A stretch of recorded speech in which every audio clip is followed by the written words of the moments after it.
for all the candidates.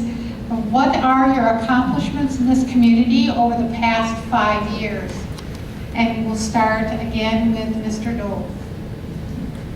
Well, thank you so much. And I will say that as we look at the accomplishments, I'm actually very proud of, and it hasn't been 5 years, we've only been there about 20 months.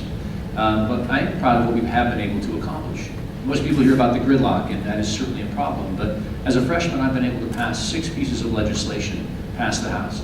2 have actually been signed into law. One dealing with corruption, the other one dealing with something that I think is very important for us, and that's our national security, and that was sanctions with Iran and the threat that they pose to us here in our national security. As we look more locally, and I think, again, the biggest issue we face is jobs in the economy. And I was able to pass this last week that I was in session, my bill, talking about the Global Investment in American Jobs Act that passed the House. Overwhelmingly, it's now sitting in the Senate. My hope is that bill will also be signed into law. As we look at Waukegan, the ability that we're trying to clean up the Waukegan Harbor, something that, again, I think is very powerful. Also been able to try to make sure that the air station for Waukegan remains here. As we look at the number of people that are having incidents on Lake Michigan, to have the Coast Guard be moved up to Traverse City, taking about 127 minutes to get down to help someone here as opposed to 6 minutes out of Waukegan was another accomplishment.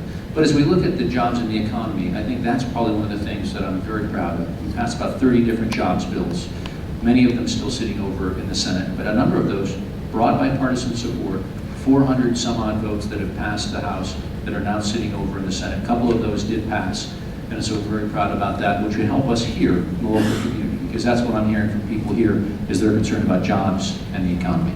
Thank you very much. Melinda.